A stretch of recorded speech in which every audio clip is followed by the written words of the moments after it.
Good morning, good afternoon, good evening, wherever you are in the world. This is REGANELITE here. Hello, everyone. I hope you're doing well. This is the Snowflake Viewpoint episode 53, local election special. Date and time is the 6th of May 2024 at 8 p.m.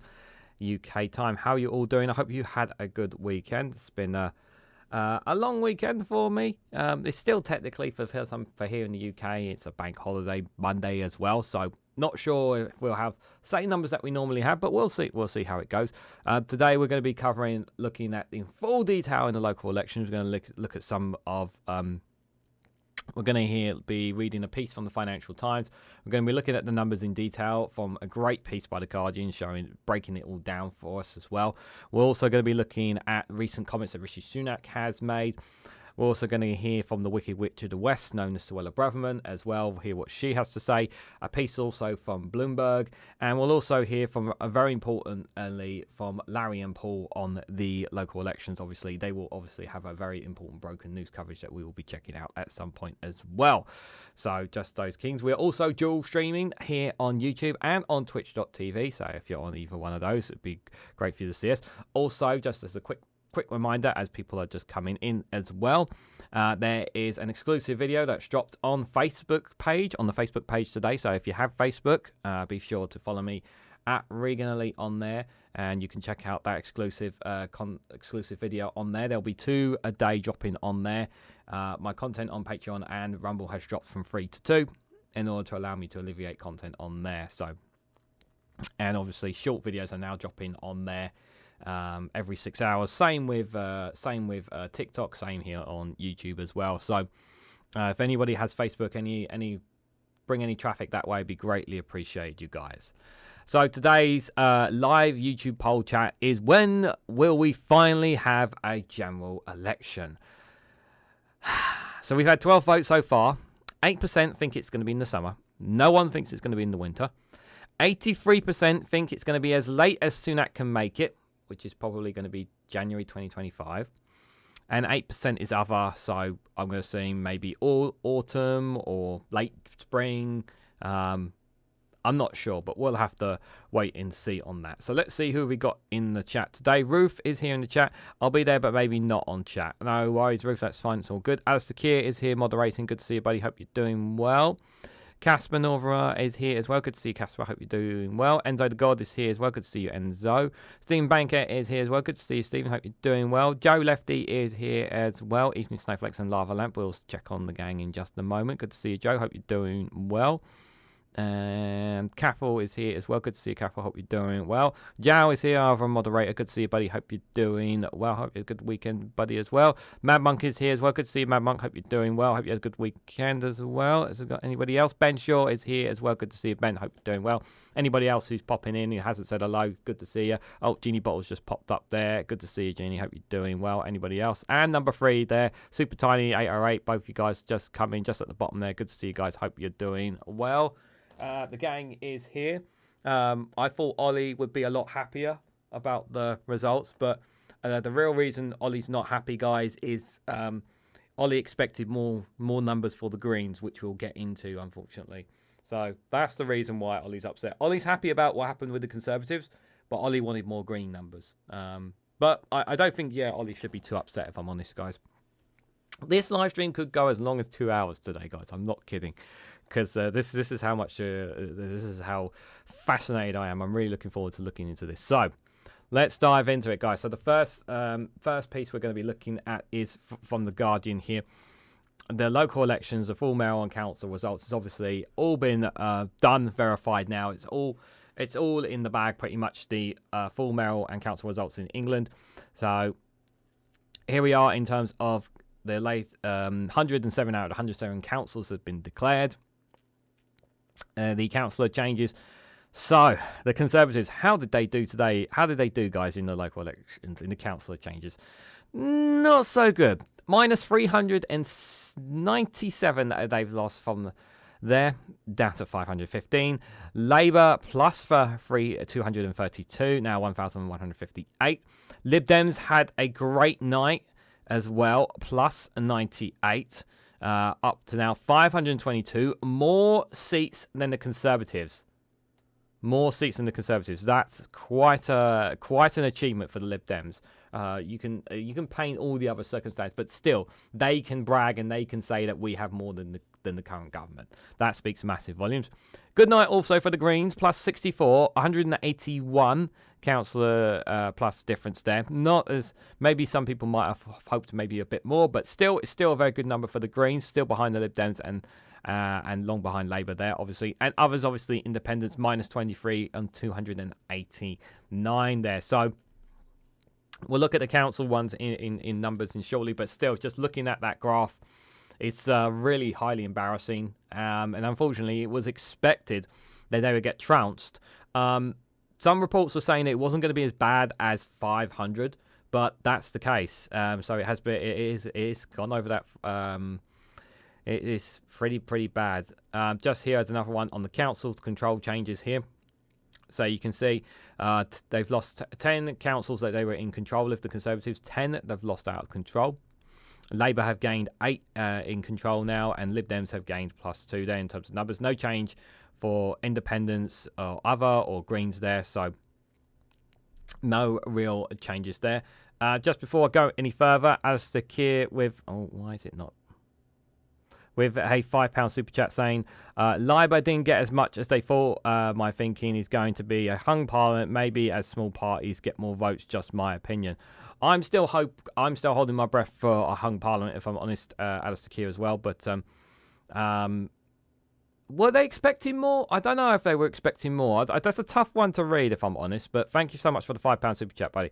I'm not sure whether they expected more or not. It's either way. It's still, whatever you say, it's a good night for Labour. They got some really good margins. They got some good numbers. So.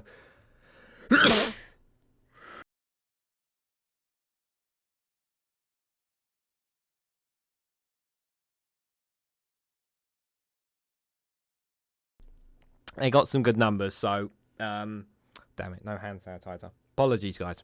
Bless me.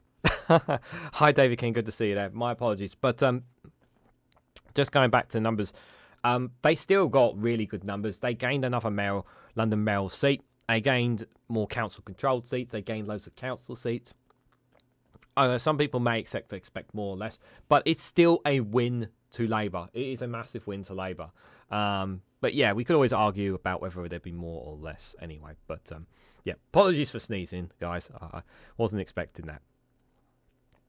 We're now going to read about how the elections were. So these are the councils of interest, guys, just to look at some of the ones here. So see, here are some of the councils that show the key trends in the elections. The chart shows the percentage of seats held in each councils or by party. So one of the biggest talking ones was Hartlepool. And Labour lost a Westminster by-election here in 2021. Winning control of the council offers encouragement, and they can win back the red wall areas. And you can see the majority there, 66.7% there, and 16.7% gone away from the Conservatives there on number on previous of 2024. That's quite substantial. So I actually expect Hartlepool to fall back into, into Labour's hands. Hindenburg, another big swing there. Looks 62.9%. Hindenburg in East Lancashire is a red wall background. Labour gains took the council out of no overall control and took it into its hands because it had no overall control. It's another one they've taken out there. 31.4% loss there for the Conservatives.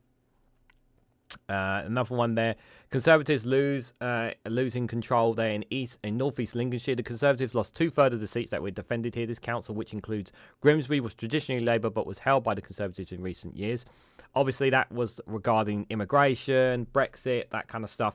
Obviously, that was, and we've seen a lot. We've seen some videos. I don't know how many of you guys have, but we've seen some locals in Grimsby obviously talk about how they've lost trust and whatnot in Labour, but clearly that's not the case in terms of the numbers here. So obviously that's not what everybody was coming to when he was talking about Grimsby there, but the margin is obviously a lot closer there between the two. So no overall control in North East Lincolnshire in terms of the council there.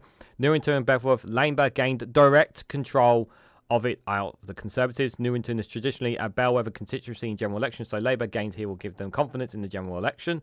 52.6% again to 42.1% for the Conservatives there. Good change there as well to Labour. Oldham, and a traditional Oldham one here.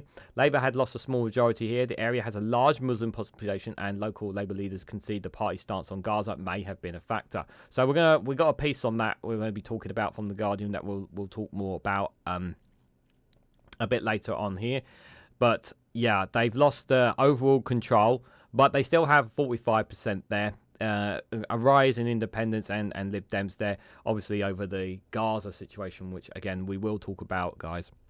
Regex there, Labour gain from Conservative, massive swings there in terms of majority, 77.8% to the Conservatives, 18.5%. The town between Birmingham and Stratford have been identified as Labour targets, but the scale of the Tories' losses was perhaps unexpected. Yeah, they probably was not expecting such a huge margin of change, but there you go.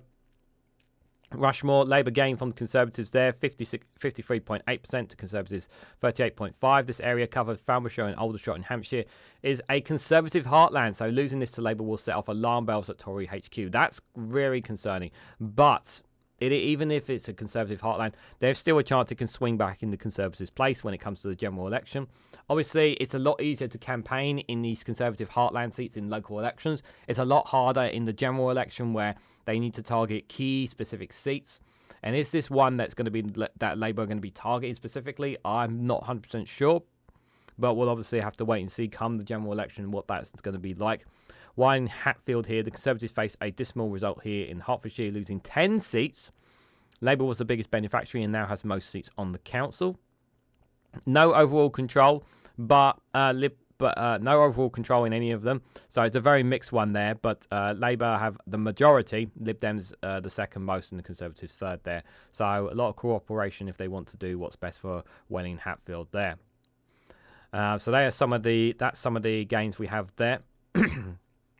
This is an interesting one here. So this is where the parties have gained councillor seats. Regions in white are up for election. The sides of the circles indicate gained seats in the percentage of the numbers of seats up for election. But this is pretty much all done and dusted now. So Labour, strong gains in Hartlepool, Rushmore, Hildebrand, Milton Keynes, Tansworth and Alder were positive for Labour. They also gained 15 seats in traditional bellwether councils of Newington and Bedworth, which also will please Labour strategic. So you can see there, 9 seats in Plymouth, 9 seats gained with 19 seats up for election. 1 seat gained in Exeter, 16 in Shroud, 9 in Swindon, 9 in Rushmore there, 6 in Havant, Adore 8, Crawley 5, Foddock 8. Ipswich got 5 seats gained there as well. 1 in Hatfield we talked about already. Peterborough got 5 there, Lincoln 3. North East Lincolnshire we spoke about already. Hartlepool we spoke about already. Sunderland 6 seats with 25 still up for election. North Tyneside 4 seats gained there. Hindenburg we spoke about already. Trafford, Warrington. The Manchester areas are ones where you expect them to hold or increase on. Anyways, those ones there. But you can see here Tansworth, Redditch, Worcester, Dudley. There's a couple of ones there with some couple of seats gained in those areas there. Newington and Bedworth, 15 seats gained with 38 seats up for election there as well.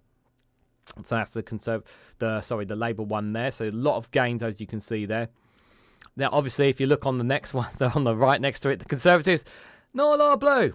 The Conservatives hardly made any gains, instead losing scores of council seats across the country, including some key general election seats. Despite this, the fact that Tory majorities held in Harlow and Felsham will present some relief. So yes, there were some slight gains. So some, believe it or not, there were 1 or 2 actual gains for the Conservatives. So obviously people in these areas, so people from North Tyneside, Newcastle upon Tyne, Tamside, Solihull, Brentwood, Gosport and Southampton, they require people in those areas may require some therapy. I'm sure there's plenty of private therapy sessions that they could get to help them to so we can try and better understand why on earth they would vote Conservative. But there you go. Did they gain more than 1 seat in any of these? Let's just double check. I don't think they did. Yeah, it was all just 1 seats that they picked up here and there. So, but it's a clear sign there. You can clearly see just on that Conservative map just how little trust people have now in the Conservative Party. And a lot of those have turned to reform, but we'll look at reform in just a moment. Another party that had a good night on the local elections was the Liberal Democrats. Gains in Watford, West Oxfordshire, Tunbridge Wells and Winchester gave the centrist party reasons to be hopeful. They also enjoyed increases in councillors in the wider southwest, previously a Lib Dem stronghold. So some really good night for the Liberal Democrats as well there. One in Gateshead. Preston, a good night for them. 5 seats gained with 16s up for the election. Pentonville, they gained 1 there. Cuddiss, 2 seats there. Barnsley, 1. Stockport, 2. Lee Corn, our former friend of the Snowflake show, was not happy about Lib Dem gains in Stockport. Well, people of Stockport wanted something different there. Salford, 1 seat gained. Warrington, good day there as well. 4 seats gained for Lib Dems with 58 up for there. Lincoln, 1 seat there. Peterborough, 1 seat there. Solihull, 2 seats. Dudley, 2 seats. Watfordshire, 1 seat. Cheltenham, 5 seats there. 40 seats up for election. Gloucestershire there. Chertwell, 7 seats gained there. That's a good date. That's a good numbers there for Lib Dems. West Oxfordshire, 4 seats gained there. Dorset, a very good one there as well. 15 seats gained with 82 up for election, so that's pretty good. Exeter, 1 seat there. But you can see obviously down in the southeast, Winchester, Fareham, 4-1.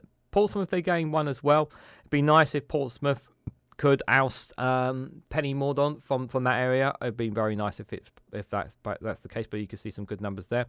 Backington and Dive, Hart, Rushmore, and as you can see here, quite a few gains in quite a few seats here and around inside London as well. Not too much as the London did, but Tunbridge Wells, 5 seats gained there as well. So that's one that looks like they're going to do well as well. So overall, a very good night for the Liberal Democrats, as was the Greens as well. The Greens became the largest political group in Hastings, where they gained 8 seats. Also gained ground in other seats across England, including Norwich, Bristol, and South Tyneside. So Newcastle upon Tyne and Tyneside got some seats up there. The Greens, Leeds, Bradford, they've gained Cathedral, Curtis. So some other places they're not well known for. They've picked up some seats up the north, which is a very good note for them. Whether they'll be able to hold on to them, obviously time will tell. Norwich, they gained 2 seats as well. That's very good for them. Peterborough there, that's also very good prominent for them. Cambridge, 1 seat. That's going to be a tough one for them to hold. Colchester, good one there. Redditch, Worcester. Cheltenham, they gained 1 seat. Now, obviously, the Shrouds, 7 seats gained. That's very good signs for the Greens there. And obviously, the big one, 10 seats gained in Bristol. This is the one area where Labour are under great threat from when it comes to the general election, is whether or not they're going to be able to fend off the Green Party when it comes to that seat in Bristol. I'm very hopeful for the Greens that they will take that seat from Labour, but we'll have to wait and see. Another one there and gained. Hastings, very optimistic numbers there from Hastings. 8 seats gained with 16 up for election. That's a very good there result for them there as well. Maidstone, 7 seats there. Maidstone's known for a Liberal Democrat area, correct me if I'm wrong. So that's a very good sign. So it looks like they're gaining some traction there as well. We gained Baldsea, 2 seats there. Worthing, Havert with 3 seats gained there. So Wiltshire, Bathurstone, Reading, 1. Weddermere, 1. And Three Sisters, 1. So, but obviously there's some 1 or 2 big bubbles that they have had there, the Greens. So a decent and good solid night for the Greens party there. Independent candidates made significant gains in the election. The most notable examples of these were Oldham and Kirkus, where independent candidates picked up seats and pushed the councils out of Labour's control. So obviously the big one, of course, South Tyneside, a lot of independents there. 2 there, 3 there in Peterborough, Begston, Dales, Portsmouth, 2 seats. A lot up the north here. You can see here a lot of independent gains in and around the Manchester, Blackburn, Oldham areas there.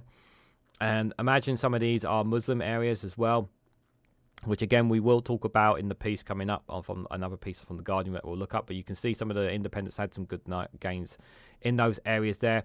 Some there at Castle Point, Basingstoke and Thurrock as well, some independent seats there. So some interesting ones for different candidates there. And then finally Reform. Reform has won only 2 seats, both in Havant, although this is important to note that it only stood 316 candidates across the country, which is a comparatively low number. So they had 316 candidates with Reform UK. They were the talk of the town throughout the mainstream media. They would not shut up the mainstream media about the Reform Party. And how have they performed in the local elections? They just haven't. They just haven't. Where you keep hearing about people voting reform, you see them in the comments, you see them on radios and whatnot. Where are they here? Where are they here? They're not here at all. So this just highlights just how little the Reform Party is in comparison to even the other independents, Greens, Lib Dems. Like, they've bigging up reform, and this is all they've got to gain for it. 2 seats in Havet, with 36 seats up for election. That's it. That's it for the reform. That's all they've achieved. So if there's people can talk about, maybe they will gain some. It's entirely possible that it may gain some council seats and whatnot at the general election, maybe. But do we holding on as MPs? I doubt that very, very much based on those numbers. So if you wanted to, we could look at all of them, but I'm not going to look at all of them. But these are all the council results, so you can see specifically here in numbers just on the gains to losses here. So we'll have a look, just have a quick look along here. So Adore, obviously, gains and losses, +8 to Labour here, -1 Independent, -7 to Conservatives there. Barnsley held. Nothing really changed too much there. Bailstone, you can see there that Independent and Labour obviously gaining more there. -13 there in terms of gains and losses. Bailstone and Dean, Blackburn and Boris Bolton. We'll have a quick scroll through some of the other ones there if we just see what highlight. Obviously, the Bristol one, the one I was really extremely happy about, +10 there. -7 for the Conservatives, -2 for Labour, +3 for the Lib Dems as well. So the Lib Dems are as well, but no overall control as before. But Bristol, you can see that it's very, very tight. Greens are very close to overall control there. So interesting one there. Brentford, no overall control, but still mainly Conservatives and Lib Dems there. Bradford, obviously, we looked at already. Bronxford, no change there. Conservatives held. So something wrong with those people. Burnley, nothing too much change there. Bury, still strong Labour hold. Cambridge, no much change there. Just looking at the ones with the big numbers there. Castle Point, Independence hold. Cheltenham, +5 there.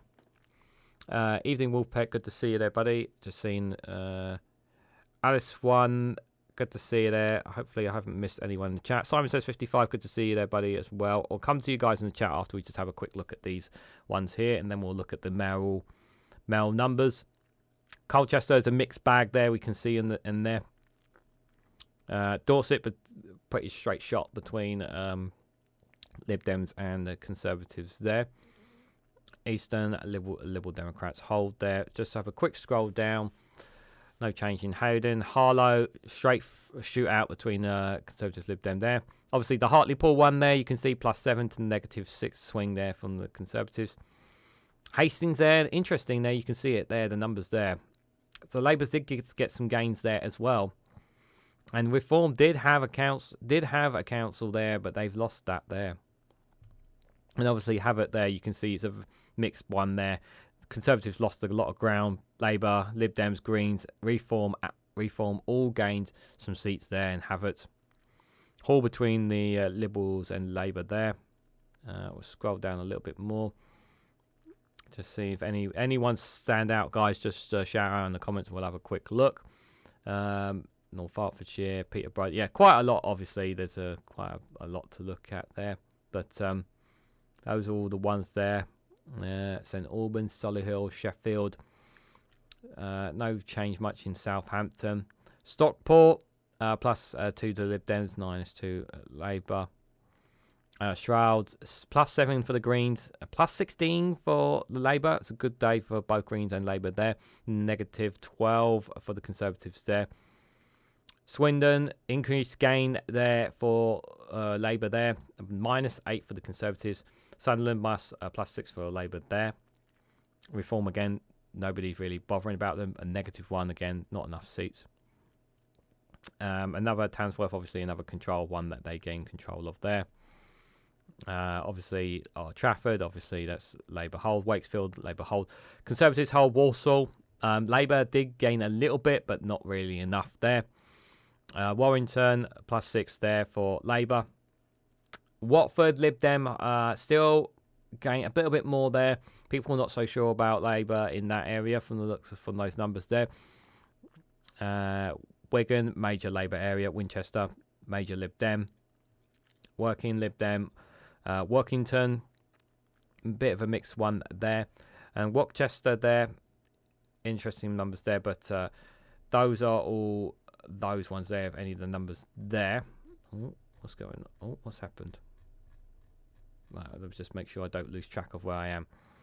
So I'm just going to come back to you guys in the chat just to hear what you guys have to say. What are your thoughts on some of these numbers so far? Any of them, any in particular stick out to you guys?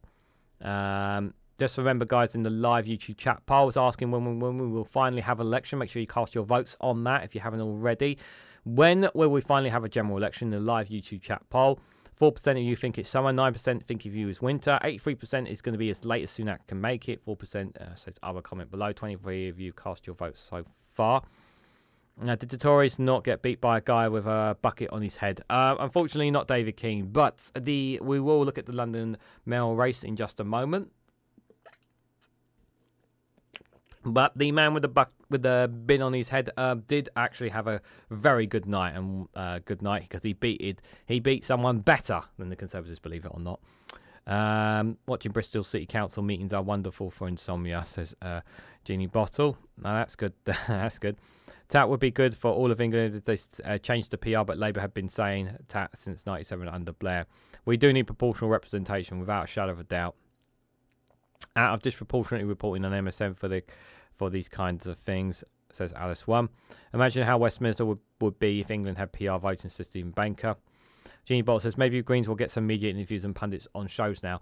I hope so, but they are still keep talking. They keep banging on about reform, but reform haven't done anything. You know, they're not moving. They're not really moving numbers. We're hearing them in polls and whatnot, but they didn't really make much of a hearsay, did they? Anyone voting Conservative is also a frequent visitor to local SMN club. It's real deception stakes for the Tories now. Anything except something useful, says Caffel. Good to see you, Aki's Mad. Hope you're doing well, buddy. I think everyone's someone from the UK vacations or visits the EU. Tories can lose a vote, says Jow. Interesting to say the least there. To vote in a poll, refresh the stream will pop up. Yeah, sometimes you need to refresh the stream for it to pop up there. So let's have a look at the London mayoral election, guys. So before the results came out, so a day before they were counting the votes, so they didn't start counting till Saturday. Was it Saturday? I'm pretty sure it was Saturday because they didn't count anything on Friday. On the Friday, we were hearing stupid rumours from people from the Conservatives and whatnot saying that Susan Hall may have sussed it. Susan Hall is going to get it or whatnot. Absolute. As soon as I started hearing them, I was just like, no. The people of London are not that stupid.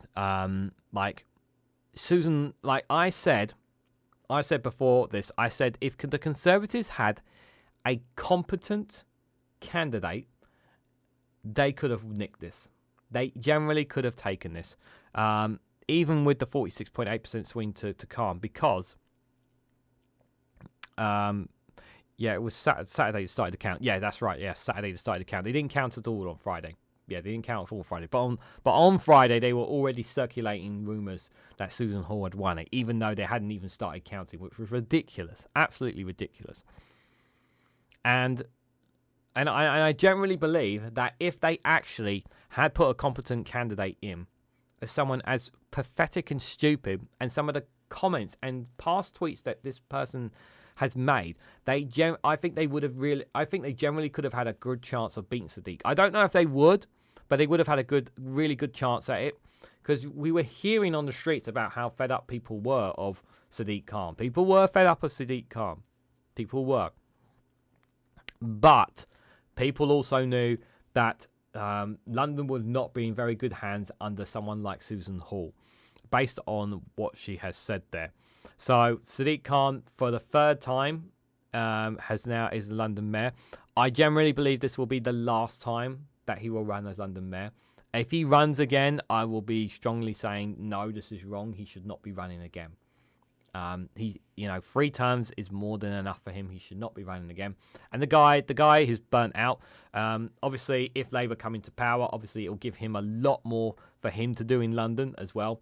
He'll be able to get access to much more benefits for the City of London as well. But I think this should be the last run for him. But obviously, we'll have to wait and see what happens to come then.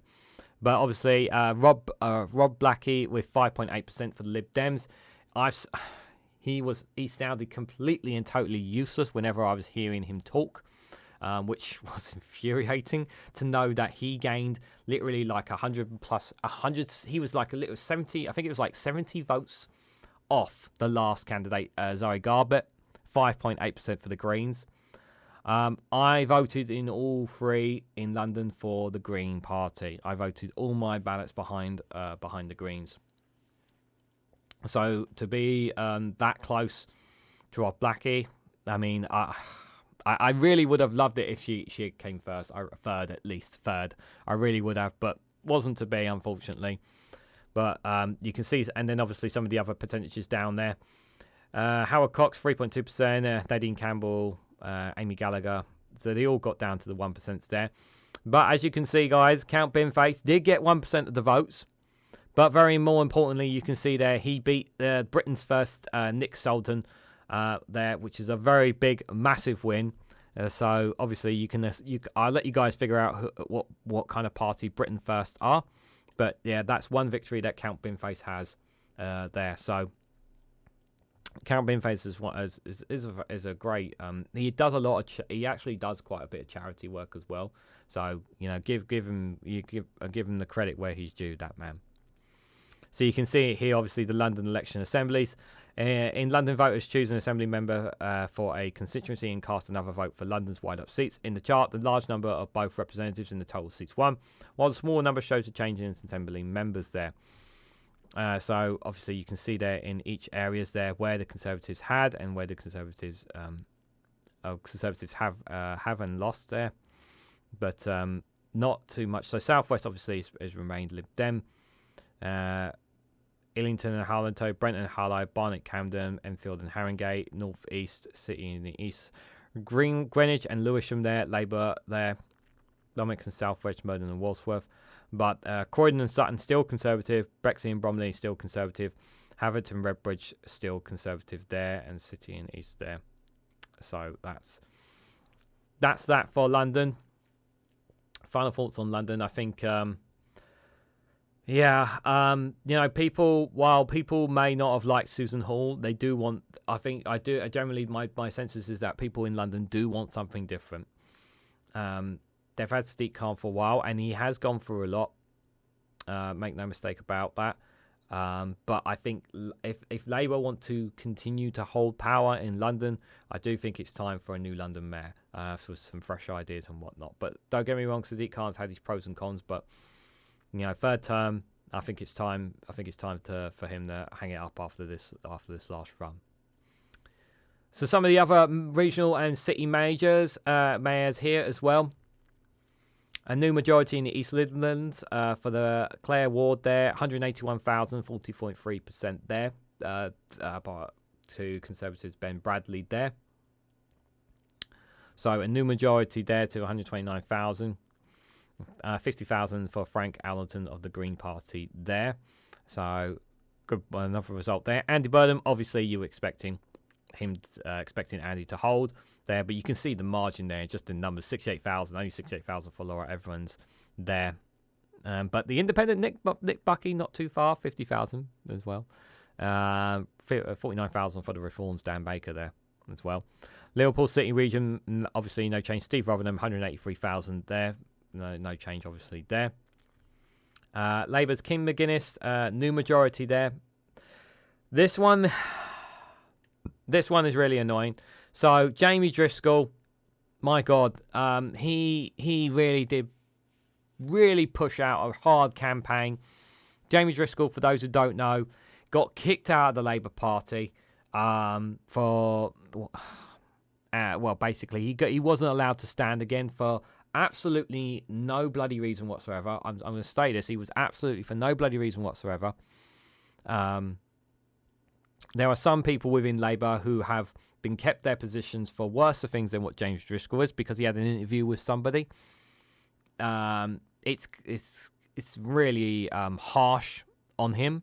He's done a lot for that position as well, so it's really a shame for him. But Kim McGuinness got the 185,000 there, so Kim McGuinness is now the new mayoral majority there, and James Driscoll is gone, which is a real shame for him. And I really feel for him, because he really was a good guy.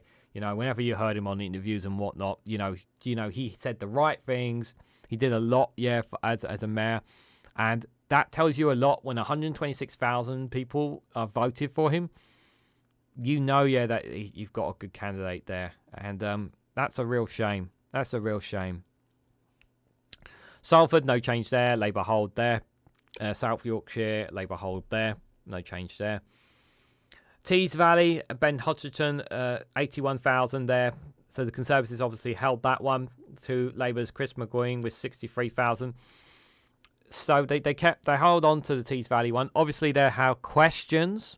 There are questions, obviously, about Ben Halshanen in the Tees Valley, especially the free pool. And the other story, of course, is that he's obviously been credited for saving the airport as well. So he does have conservative voters there who generally believe in him. Even if they don't like Conservatives, they do believe in Ben Halston. But there's obviously rumours and allegations of corruption of some sort when it comes to the free ports and that. I don't know the ins and outs of that, to be fair, but obviously that's one. It will take quite a crack here to nut for them. But West Midlands there. Now this is a tight one. West Midlands there. Richard Parker just squeezed it there. Very close there. 37.8% to Andy Street's 37.5%. So enough was done. Without a shadow of a doubt, if it wasn't for Reform's Elaine Williams, probably Andy Street would have held on. If it wasn't for the Reform candidate there. I think Andy Street might have had enough there. If I think Andy Street would have held if it wasn't for the Reform candidate there. But Labour have gained it, but just barely. Whether they will or continue to hold on to it, time will tell. But Richard Parker's gonna have to win. Got a lot of voters to win over if he's gonna stay on to that one. And finally, there West Yorkshire there to Labour hold there as well, and York and North Yorkshire. New majority there for David Skinnick with 66,000, and Kenneth Duncan behind as Conservative with 51,000 there. So those are some of the numbers there, guys. It's some interesting numbers, that is for sure, guys. That is for sure. But fascinating, guys. It's really, really fascinating to look at some of these stuff here. So we're gonna go. Let me make sure. We're going to go to our first piece article, guys. And if you haven't already, please hit the like button. It would be greatly appreciated. Share it across social media and hit that bell notification icon to be notified when I upload another video. Just going to have a quick look in the chat to see who's here. Duke Vengeance, I think someone said. Yep, good to see you, Duke. Hope you're doing well. Alice One, Sunak's backyard. Yeah, it's Sunak's backyard. Despite its 16.19 swing away from Holston, really amazing when you think about it. It is, yeah, it is indeed. Really sorry to see James Driscoll win. Mark Teflar, good to see you, buddy. Hope you're doing well.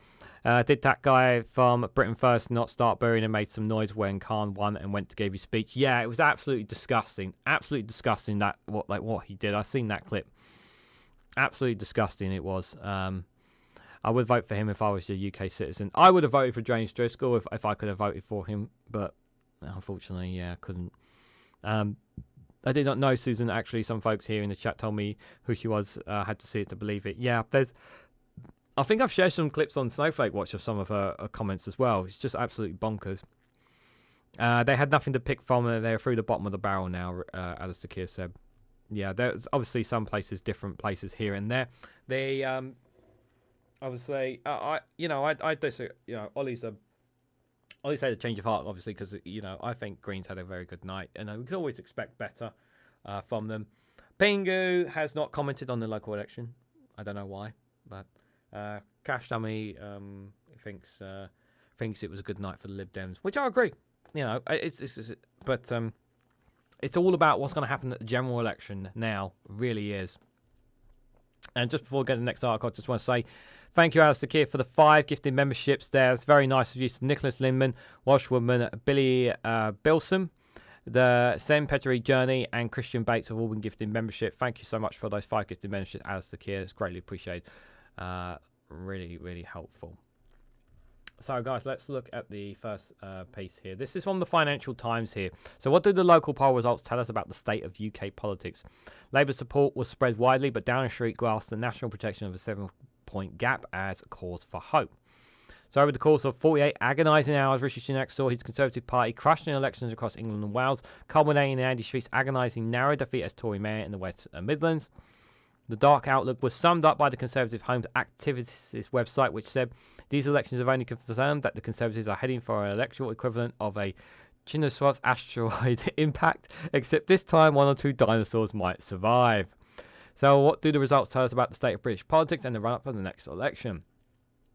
The Conservatives lost about half of the council seats they were defending, with Labour winning in general election target areas across England and Liberal Democrats advancing in the blue wall. Meanwhile, the Tories lost the Blackpool South parliamentary by-election to Labour on a 26-point swing, the third highest since the Second World War, and crucial mayoral contests including London and the West Midlands.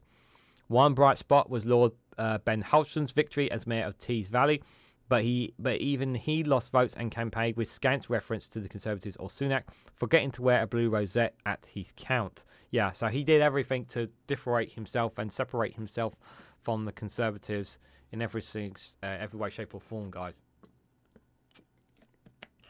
Which I think made sense, obviously, from his point of view. Expect to hear a lot more from number 10 about the national equivalent vote projection by Michael Fraicher, local election expert, which puts Labour's vote share on 34 points, just 7 ahead of the Tories on 27. Fraicher says such a performance pointed towards a hung parliament at the general election. Number 10 claimed this would force Labour leader Keir Starmer to run an unstable coalition, possibly including the Scottish National Party. Now, I'm going to go out on a limb and say this right off the bat. If we have a hung parliament, he will not get in bed with the SNP. He will not get in the bed with the SNP, Keir Starmer. He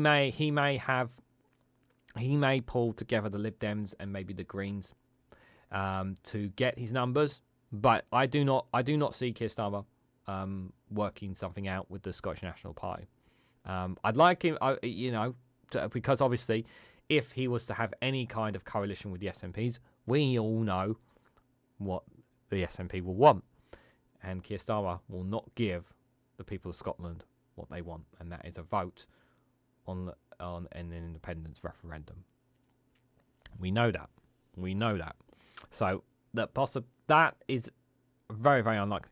Now, the possibility of Labour working with the Lib Dems and the Greens, that is entirely possible. Mainly just Lib Dems, possibly to get them the numbers they need. That is entirely possible. But I would hope that if they needed the Lib Dems and Greens, I'm pulling out on a limb on that as well, that they would have to introduce proportional representation in order to gain that majority they need to get over the line. But I do not, as of right now, I cannot see Labour and the Scottish National Party forming a government. I just can't see that. But as well, like, I don't, at the moment, it's the polling to me up all the way up to this local election. And obviously we'll see what poll numbers are going to be saying as time passes on after these local elections. But at the moment, I still see it as a Labour majority, but we'll see closer to the election what the polls make whenever it gets called. With national opinion polls typically giving Labour a 20-point lead, it's easy to see why number 10 was keen to seize upon its analysis. The polls are wrong, said Mark Harper, Transport Secretary. Well, you're wrong about a lot of things, aren't you? So what are others saying? Many election experts are unimpressed, saying that the national equivalent vote exercises are good projection local election results to create a national picture, but they are bad guide for future general elections. They note that people vote very differently in local elections, often backing smaller parties such as Greens and Lib Dems, while they might vote tactically for Labour at a general election. Last week's elections did not take place in Scotland, where Labour is hoping to make big gains at the expense of the SNP, while Reform UK, a threat to the Tories, will be making a much bigger presence at the general election. Well, they still held candidates at this local election. Nobody voted for them there.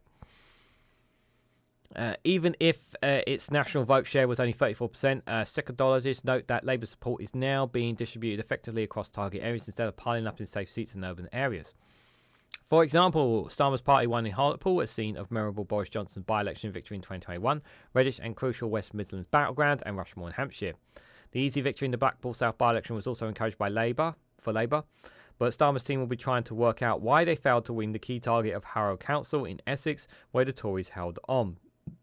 Rather unheard, these local elections represented solid progress for the Lib Dems, who won 532 seats overall, beating the Conservatives with 515 into third place. Worrying for Sunak, the electoral map shows that the Lib Dems were advancing in the kind of prosperous blue wall seats that they were hoping to make gains against the Conservatives at the general election.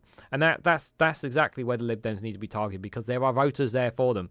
There are voters there that will not go anywhere near Labour. They will not go near Labour, and that is where the Lib Dems can make grounds. If they say the right things to those people, they can take those numbers.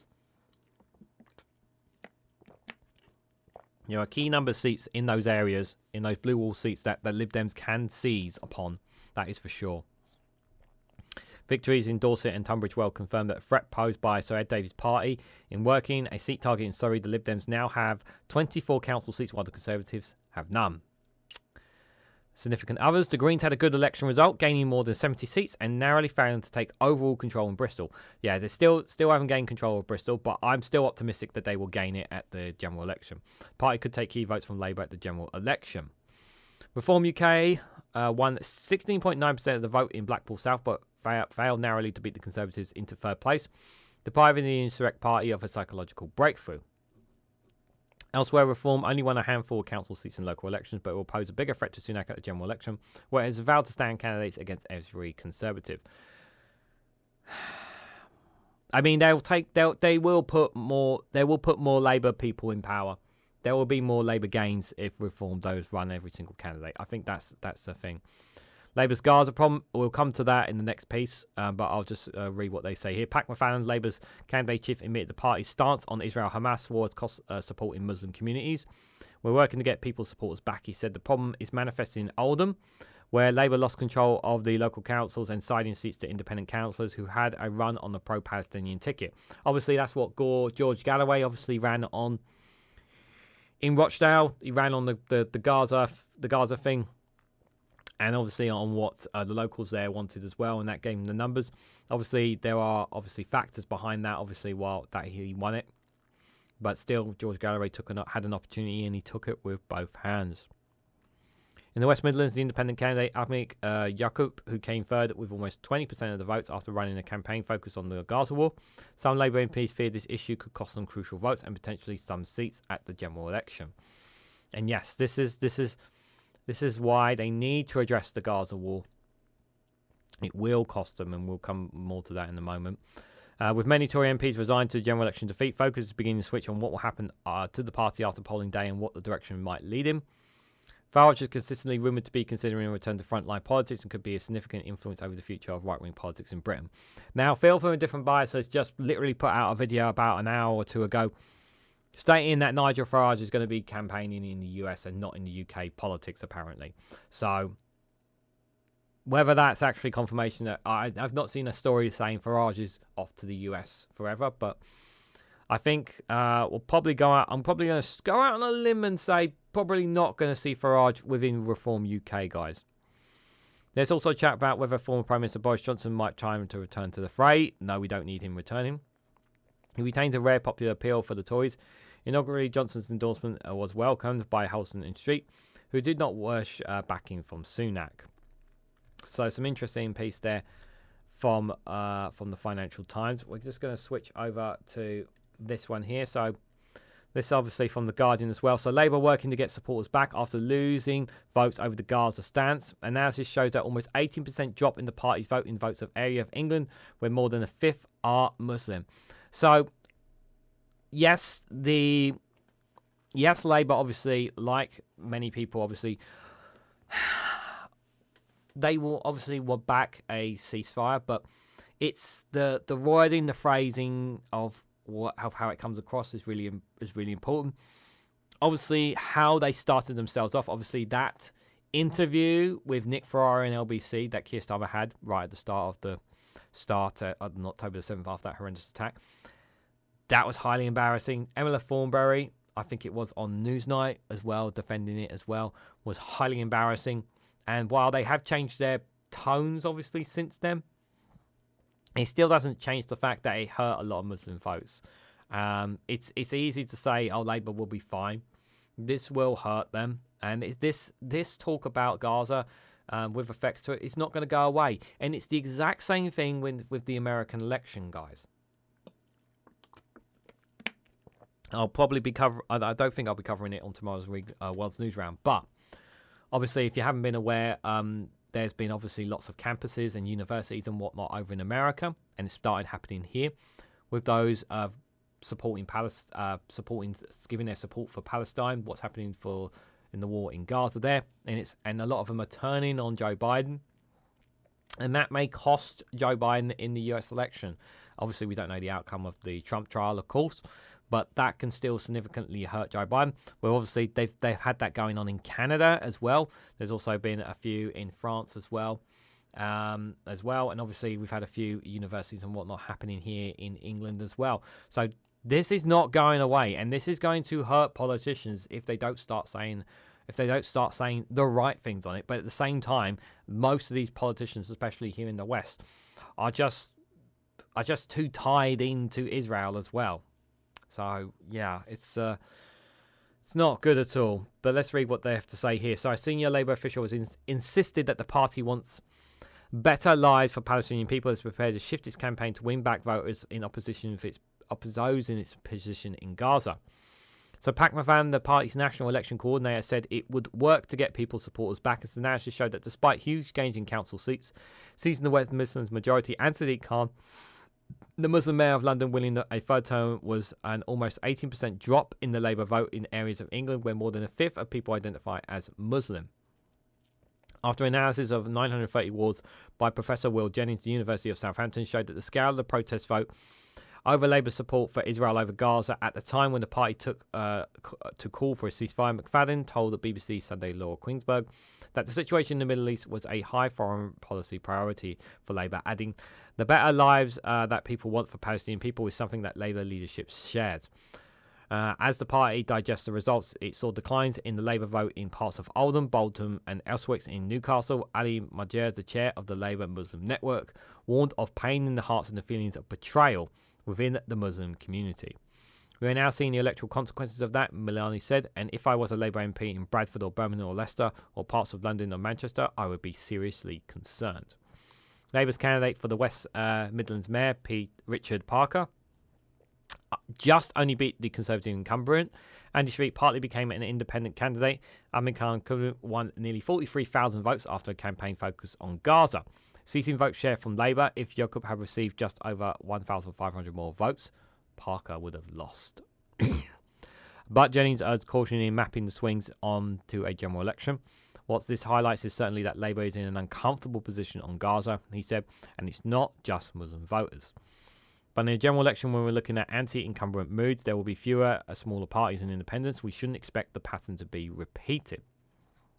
A reduction in intensity in the war in the Middle East may help to curb the swings away from Labour at the time of the general election, which looks increasingly likely to happen in autumn.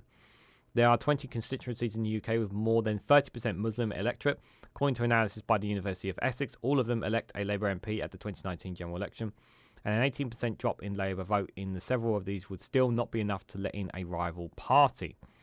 In Birmingham Hodge Hill, 79% of voters backed the former Labour Treasury Minister Liam Brain in 2019. Nadine Shah won with 76% in Bradford West. Sam Terry won with 66% in Ilford South, and John Ashworth, the Shadow Paymaster General, won with a similar majority of 67% in Leicester South. The leaking of the support from areas larger with average Muslim populations may become more significant to the medium to long term if Labour finds the polls narrow once again in government. On Saturday, the senior Labour MP Ellis Reeves took some comfort from the view that independents always tend to do better in local elections. but nonetheless insisted, "We have recognised the strength of feeling on this issue. We have called for an immediate ceasefire. We've also said there should absolutely be no ground offensive on Rafka." By the way, just for the reference, guys, that actual attack in Rafka may commence tonight or tomorrow, by the way. I've seen reports. Asked if Labour regretted this earlier stance on the conflict, he said, "Keir Starmer has always been clear that our position would always respond to what is happening there. The party will hope that news from the region will increasingly focus on peace rather than the bloodshed of the last 7 months." The weekend, West Street and the Shadow Health Secretary, the idiot, knob as I like to call him. "I don't deny that there are people out there who are feeling let down. I want them to know that what we've heard, we will take it on the chin. We will work hard to win people's trust back at future elections." Yeah, you've got a lot to, regardless of whatever Labour say, they do have a lot of work to do to gain those numbers. I think it's fair to say, guys. It's still like it is still a group, and there's lots of people to gain. But I just think that if they just said the right things on the right foot, things would be a lot different for them. But it will be fascinating to see how those numbers compare. I honestly don't think those numbers will go towards, if I'm honest, I don't think those numbers are going to go towards reform. I think some of them, if they generally feel, they may tactically vote Labour just to knock out the Conservatives, but some may even go towards the Greens or Lib Dems just because of how much they despise the Conservatives, even if it's not in the interest of the country. I will no longer give the Scottish Greens my second vote. I'll pick an independent after a bit of scrutiny, of course. Feeling badly let down by recent shenanigans in Hollywood, says Stephen Banker. I won't be interfering much since this is a very ethnic stream for me, folks. I'm here, so behave, says Jal. I agree with you on that, says David Keane. Yeah, and they do that since they start at the dispatch box and say about Gaza, it's not right for the neighbouring country to decide the freedom of others, but forget tax England controls Scotland, says David Keane. Yeah. Simon says not in Scotland, too much backstabbing from them now here in the second vote for now. The climate is going to screw us all over. Vote Green, so Simon says 55. Ben Shaw says, good job, Labour got the Brexit voters back on side. Kind of makes up for what they have lost. Yeah, in terms of Brexit, obviously, I mean, they are not going too far as opposed to. I mean, obviously, I believe that they will change their tone when they're going to if they get into power with a majority Labour on Brexit. But those who voted for Brexit, those Brexiteers, some of them will still be in that belief of the mindset of it. And I do think that some of them will have switched from Conservative to Labour, because I think some of them have obviously tried to move on from it. But there's obviously they will have to have that debate again. They will have to have that discussion again. That is for sure. Farage again not ruling anything out, but cited US elections as a priority. Yeah, he has, Cathal. Yeah, Labour really do need to ditch Starmer, says Stephen Banker. They ain't going to be doing that now, especially with the polls and numbers. No, they're not going to do that. Yes, people shouldn't vote for a party over an issue they have no control over. Brilliant logic. No longer we got lumbered with Brexit, says Duke Vengeance. Jeannie Bottle says Britain could be green and pleasant land without Tories and Labour messing around, says Jeannie Bottle. It's not for any English politician to solve with people what they can do. Scotland will be free. Scotland will be independent, says Stephen Banker. People of Scotland don't give a flying F what Starmer or Sunak think. Labour say no to SNP, says Alistair Keir. Everyone just around. Oh yeah, and that was just the membership. Okay, cool. Okay, guys. We're going to take a little break from the local elections. We have two very important guests. Huh? What's that? Yeah. We're going to hear from them in just a moment, Ollie. We're just going to hear them from just a moment. So, guys, we've got some very important. Like I said, we had some very important news coverage. Not just myself, obviously, covering the local elections, but very importantly, Larry and Paul had some very important news, obviously, you guys, from the local elections. So we're going to hear what they had to say with regards to what was happening there. So, Larry and Paul, if you guys wouldn't mind, take it away for us.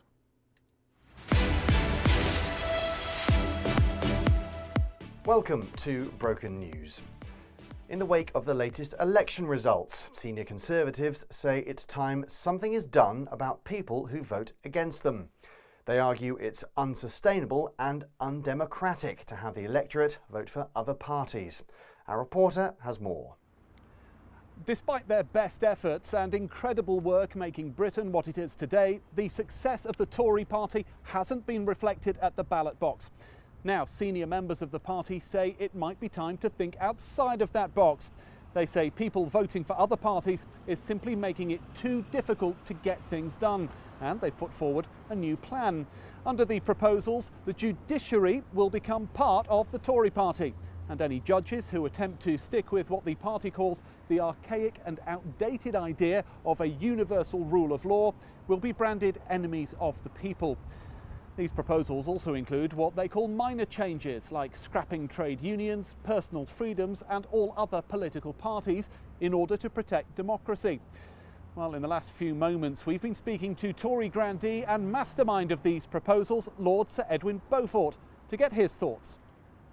Well, we've already tried constantly lying, gaslighting, scapegoating, enforced photo ID and other voter suppression techniques, deflection, distraction and banging on about brownies on boats. But maybe it's time to bring in something such as, I don't know, off the top of my head, for example, a separate police force to ensure that people vote the correct way at polling stations. Perhaps they could wear brown, and some lovely little armbands as well. Perhaps a funny little walk. Just a thought. Lord Sir Edwin Beaufort there. Well, other senior Tories have said that these proposals are just too complicated. They've suggested simpler measures, such as popping members of other parties in jail for a bit, or locking up journalists and intellectuals who disagree with what they call here wonderful and progressive policies that bring together the whole United Kingdom under one national united front. Back to you. What a lovely story. That's all from Broken News. You're up to date.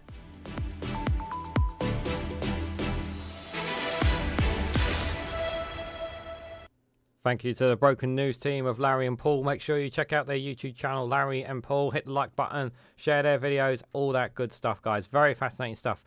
That idea, obviously, about making sure they vote the right way or something. I could have sworn that happened in Russia. Those Russian elections that they had, they were obviously free and fair as well, wasn't they, guys? They were free and fair as well. Good evening, Sir Larry the Cat. Good to see you there, buddy. Hope you're doing well. Yes, Pingu is very, very well for the making. Yes, I do need to get a hat for Pingu. I do need to get a hat for Pingu of some sorts. That is something I'm gonna have a look at some point, guys. But if you want to, please, Pingu and Ollie and Cash Dummy behind me there, guys.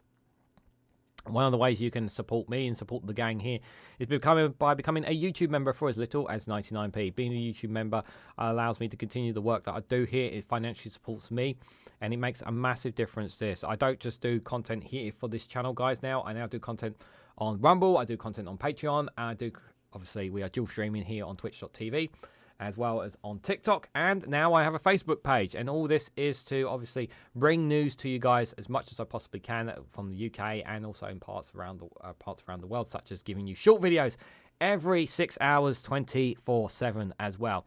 And any kind of financial support makes a massive difference towards the work that I do here. So we have over 100 YouTube members, and I want to say a massive thank you to everyone who has gifted memberships or has renewed their memberships. It makes a massive difference. It really does help financially support me. So anyone who does that, I greatly appreciate. But if they want other ways of financially supporting me, there are other ways of doing that as well, by simply buying me a coffee. The links for that is in the description. You can also join the Patreon as well, and I actually get a bigger cut if you join me on Patreon. You also get access to some additional content on there by being a paid member as well. And Mad Monk 33, one of our moderators in the chat, know what that was like for a good while as well. So anyone who wants to join on there is also greatly appreciated as well. But obviously, if you can't financially support me, which is totally all right, guys, there's plenty of other ways you can do so by supporting me, just by hitting that like button, sharing across social media, commenting on my videos, or all that stuff, guys, is supporting me in any way, shape, or form. Those are ways you can support me, even if you can't do it financially. So any of you doing any of that stuff, guys, thank you so much. It is greatly appreciated. All right, let's go. So Rishi Sunak decided to open his mouth today, which he really shouldn't be doing, guys. He really should actually keep it quiet. But you know what the Prime Minister is like. So this one here from Sky News. The general election is not a foregone conclusion, says the Prime Minister. So he called on his party to unite behind him after both the left and the right of the Conservatives called for Rishi Sunak not to indulge the other. He got his party got a absolute whopping on the local elections, and he's trying to downplay this. What on God's green earth is wrong with this man? And I was listening to a video from Max earlier when one of them was just like trying to act like everything is normal, and I'm just as baffled as it's like, what is wrong with you guys? You are going to get destroyed at the general election. Do you not realise the path that you guys are going? Are you that incompetent? Are you that stupid? Can you not see? Can you not see what is happening? You know, there's one of the analogies that are in there. There is literally a meteor dropping on top of the Conservative Party and their HQ of everything and everything they stand for.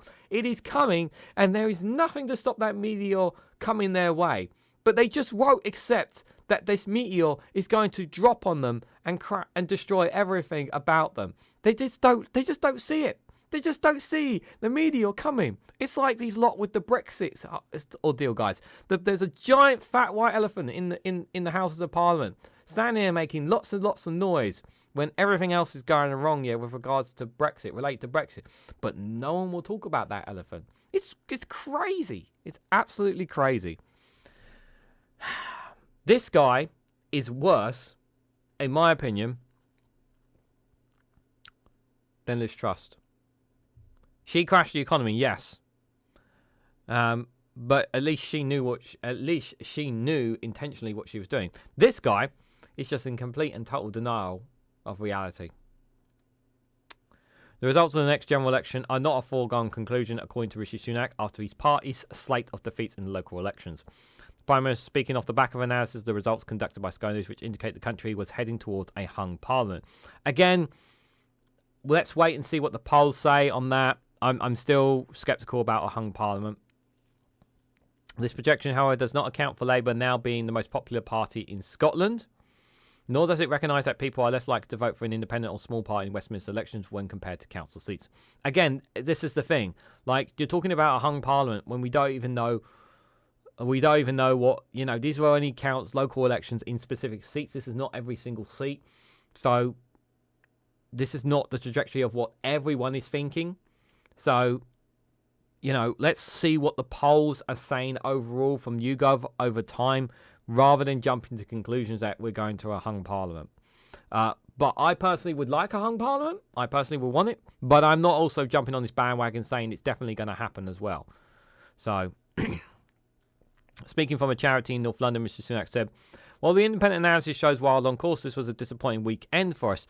Yeah, disappointing. It was a little bit disappointing for us. It was a bit disappointing. I mean, yeah, we lost the London mayoral race.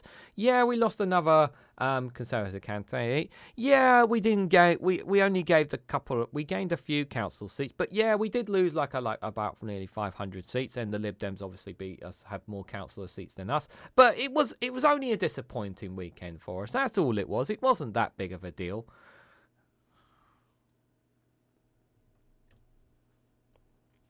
That the result of the next general election isn't a foregone conclusion, and indeed actually is closer than the situation is closer than many people are saying.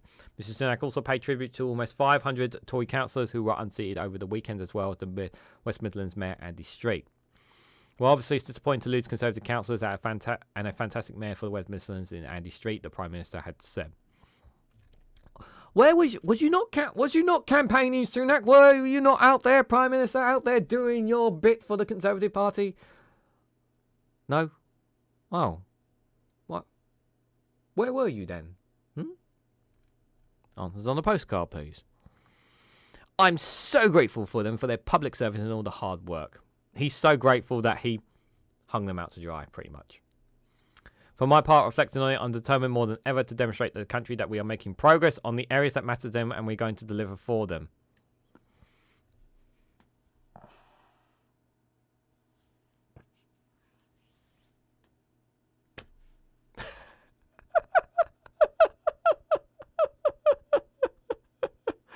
It's just complete ignorance. Complete and total ignorance. The pub, and guys, and here's the thing, right?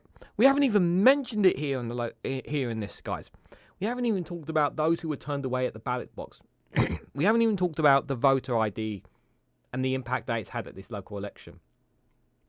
And still the Conservatives got a thumping today. Still the Conservatives got a thumping, and that's with voter ID. They still got a whooping as well. You need to take that factor into account. And obviously, it's very important to take the voter ID factor into account on all this as well. And obviously, it'll be very interesting to see how that will factor in at the general election as well. Because still, there's a lot of people who don't vote in any of these local elections and whatnot that will vote at the general election, but still don't know about voter ID. Asked about disquiet from within his party about the direction the Conservative Party are taking, Mr. Sunak says, what unites all our members of our parties, MPs and beyond, are values as Conservatives and the type of country that we want to build. Yeah, you've had 14 years to build our country, and all you've done is torn it apart. In the wake of local election defeats, Mr. Sunak was facing calls to tasks both further right tuck both further right and further to the centre. Mr. Street called on the Prime Minister not to drift to the right, telling Sky News that he would definitely not advise that drift. The message is clear. Winning from the centre ground is what happened, he added. Meanwhile, the former Home Secretary, we'll talk about Suella Braverman in a moment. Mr. Sunak said, I'm absolutely determined to fight the incredible hard work for what I believe in for the future country and want to build. And that's what I'm going to do. Fight for this country, fight for the things I believe, and deliver for everything on the things that matter to him. So it sounds like he wants to stand up and fight. Because if you stand up and fight, you stand up and fight. But he won't stand up and fight. We know he won't stand up and fight. But we know someone who knows how to hold a sword, but even she can't stand up and fight. Just going to go out on a limb there, if I'm honest. But maybe that's just me. What are you guys saying? What do you guys think about Mr. Stand Up and Fight there? Just waiting for the chat to update here. Come on. Stand up and fart, says Solari the Cat. Is he standing up? Can he stand up? Depends. All the wealth in the world does not automatically make one an intelligentist, says Stephen Banker. That is 100% true. Things he wants that indie deal for his family, says Asdakir. That's yep, he wants that deal. But right now, India's kind of a bit busy with their own elections going on as we speak. If I was delusional as Sunak, I would have been sectioned ages ago, says Joe Lefty. Sunak was also singing, it's a small world after all, it's a small world after all, until the ghost of Disney told him to knock it off, says Chow. Sunak should see a shrink. Too late, he's already shrunk, says Steve McMahon. Good to see you, Steve. Hope you're doing well, buddy. He's not too small, he's just far away, says Ben Shaw. Yeah, far away up here, guys, in comparison to ordinary people. Mice are huge when you're snocker snash, says Larry the Cat. Nurse, he's not had his medicines again. Yeah, he's not had his medicines. Are elephants bigger? Simon, I'm not saying that. Almost had me there. A Peruvian margie powder, Jow? What? Sunak is doing nope, not saying that one, Jow. No, almost got me there. Boris is coming charging in on his bike to save them. Well, he can't because he's not an MP, and my God, there'd be a huge amount of anger if he's made a lord. What are those meds that cause them to be so obvious when they are being solid? Says Jal. Nurse, the Tories are off the meds again. Was Sunak ever in the meds? Is Sunak off his meds? There's a lot of comparisons between Rishi Sunak and medicines here. Yeah. So Rishi needs a platform to stand on, says Jeannie Bottle. Politics Channel, good to see you, buddy. Hope you're doing well. Get Sunak out. Yep, get Sunak out indeed. But the Prime Minister has built his country on a major... That is true. Nobody really knows when Stockatash is stood up, he kneels in milk crate. Shouldn't be mocking his size, guys. It's a bit rude to do. So, yeah, shouldn't be doing. Andrea Jakins has said that Boris will save them. Yeah, I think there was a picture or a tweet or something of Andrea Jakins, wasn't there, of her having like a break Boris emergency glass thing or something like that. I saw on Twitter, on X, and I was just like, no, just no, guys, just no, Andrea, just sit this one out, please. Another person who should sit this one out is the Wicked Witch of the West. Suella Braverman was speaking to the Telegraph, saying the Tories will be lucky to have any MPs at the next election. The former Home Secretary said she regretted backing Rishi Sunak for party leader, but was not fearsome to change Prime Minister now. Just 1 second here before I want to make sure I can see you guys in the chat, so I'm just going to put this charger here for this device so I can actually see you guys talking, because I want to make sure I see you guys talking here in the chat. So now my phone is deciding to play up, which is just great. Can I look at my chat, please? Thank you. There we go. It's just a lay it flat. All right, let's see what she had to say. So the Tories would be lucky to have any MPs left after the next election if Rishi Sunak does not urgently change course, Suella Braverman has warned. The former Home Secretary said the Prime Minister must own the Conservative Party's terrible local election results and move to the right to get the party back on track, as she argued the current plan is not working. They are already on the right. How much right can you go? Like, you're like, this is not going to fix the solution. So I don't know what people on the right she's referring to, because they certainly were not there at these local elections. She also said she regretted backing Mr. Sunak for Tory leader, claiming he had broken a number of promises to her on migration and transgender ideology in schools. But she said she's not fearful to change Prime Minister now, as there's no Superman or Superwoman out there who can transform the Tories' fortunes in time. No, they are, like I said, the meteor is coming and nothing is going to stop them from getting hit by it. It follows a dire weekend for the embattered party, with swathes of the council seats across the country, and a major blow on Saturday night with the shock loss of the West Midlands Mayor Andy Street. Speaking to BBC on Sunday, Laura Queensberg, Miss Braverman said many of her colleagues are privately demoralised and incredibly concerned about their prospects. At this rate, we'll be lucky to have any Conservative MPs at the next election. We need to fight, she added. They will have Conservative MPs. There is no question. It's just a matter of, are we going to have more than less than 100? And I still think somehow in all of this, like all of this debacle, I still think they may still end up becoming an opposition party. But I want to see closer to the time when the general election is called what the polls are going to be saying before I make any calls now, because much can change between now and then, guys. Much can change. And by the way, like I said, this is probably going to go.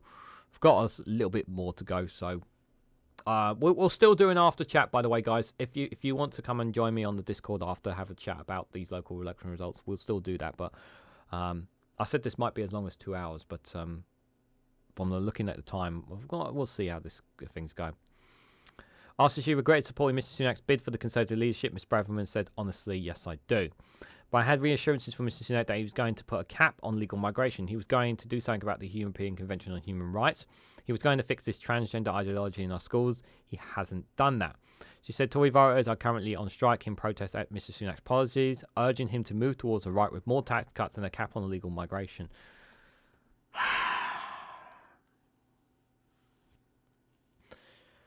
How many times do I have to say this? People don't want tax cuts. People want money in their pockets. Like, and this is the one time I'm going to disagree with Max. Max says, yeah, if the Tories introduce a UBI, it would turn their fortunes around. A universal basic income will not save the Conservatives at this point. I'm just going to say it. Even an introduction of a UBI will not say the Conservatives at this point. Even if tomorrow, guys, if they turn a new leaf, they introduce all and say all the right things, I still don't think people will vote enough for them. I think the damage is kind of like done. And people forget, there is one other thing that people forget about, which is really important. Not just Brexit, not just the current situation that the country is in, not just the crime, migration, the healthcare system, the education. There is one thing that has not gone away from people's minds, and that is Partygate. People have not forgotten, regardless of their political values, people have not forgotten about Boris Johnson and the Conservative Party. And remember, some of those same people are still here in government. They partied while people died and didn't get to say goodbye to their loved ones. You can't take that away from people.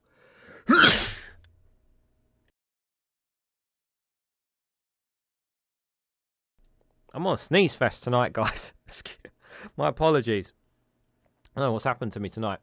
But Partygate is something I do think that has played twice. I've been sneezing tonight. I'm very bad, guys, very bad. I'll have to get on the naughty step. Where's Dave McGuinness when we need him? Yeah, people have not forgotten that. You know, regardless of whatever your political beliefs and whatnot, none of that matters if you are someone who did not get to say goodbye to your loved one, and then you see politicians partying. Don't matter where your political choices lie. That is a scar on people.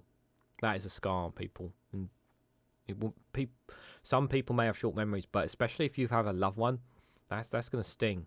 You know, that's going to sting people. And you will hear that at the general election, I'm sure. The plan is not working, and I despair these terrible results, she said. There is no spinning these results. There is no disguising the fact that these have been terrible election results for the Conservatives, and they suggest that we are heading to a Labour government, and this fills me with horror. I'm not being filled with horror about a Labour government, but because after 14 years of Conservatives, like I've said, guys, I, like many of you, are sceptical of Labour, but I take my chances with Labour at this point. You know, it's better to try something different than stick with the same rotten egg that's done nothing to benefit me and my life for the last 14 years. I love my country. I'm just like, she says that, and I'm just like, not buying that bit. I care about my party, and I want us to win, and I'm urging the Prime Minister to change course, to win with humility, reflect on what the voters are telling us, and change the plans the way that he's communicating and leading us. Well, you know what the voters are saying, but you're not listening to the voters, because if you were listening to any of the voters, you'd be doing things that people are concerned about, instead of talking on about this goddamn Rwanda policy. Asked about whether she wanted to see a change in the leader, Miss Braverman said, I just don't think it's a feasible prospect right now. We don't have enough time, and that it's impossible for anyone to come and change our fortunes, to be honest. Mr. Sunak has been leading for about 18 months. He's been making these decisions. These are consequences of these decisions. He needs to own this, and therefore he needs to fix this. This is where I generally believe that Rishi Sunak, when this all happens, when the general election finally comes, everything that goes wrong will be on him. Everyone will say it's Rishi Sunak's fault. It wasn't my fault. It wasn't Boris' fault. It wasn't Liz Truss's fault. We lost power because of him. It was all because of him. Nothing to do with me. Nothing to do with the party. It was all on Rishi Sunak. This is what they will do. They will point all the fingers to Rishi Sunak and avoid to take any active ownership and responsibility for their failings as a party for the last 14 years. This is what this is the position that I believe they will take. And it's really damning, to say the least, yeah, when they do take that point. It's really, really annoying, to say the least. Just going to have a quick look what you guys are saying. My friend is 40 year plus and was dying with cancer and in lockdown while these people partied. Exactly. Like, that doesn't go away. Exactly, Stephen. Like even if you took your political hat off, yeah, even if you took your political hat off, yeah, you know, that you can't take that. You can't talk someone out of voting differently based off that. Like, if you are, like, I cannot imagine a Conservative volunteer like doing these rounds, like going around knocking on doors. Imagine them going up to a door and talking to someone on the door, and that person was someone who couldn't say goodbye to their loved one, and their former Prime Minister was partying. And then I would be one of those people, and I would say to them, like, even if, like, I honestly don't care about your policies. I don't care what you have to say. Like, I lost my loved one. I couldn't say goodbye to my loved one while the former prime minister was partying. Like, how can I consciously, in my good conscience, whatever your policies are, how can I, in good conscience, vote for your party after that? Like, they should be in jail for what they did. They should be in jail for what they did, and all they got was fines. And yet everybody else got punished, didn't they? You know, I remember so many people got punished, didn't they? You know, when we were broken rules, and politicians just got slap fined, and it was fine. It's just, yeah. I really do feel for those people, and it will hurt. Partygate will be in the back of minds of some people. Phil McCracken, good to see you, buddy. Hope you're doing well. So this will not be the last we hear of Partygate, but I do believe it will kind of after the general election, because people want to make their voices heard on it. So I've got one more article, and then we're going to watch a little video, guys, from Channel 4 as well. But this one is from Bloomberg. We'll just check just to see. Are you guys all right? It's been a long show today, guys. Ollie's doing okay. He's okay. He's okay, Ollie. Pingu. Pingu's all right. There, he's.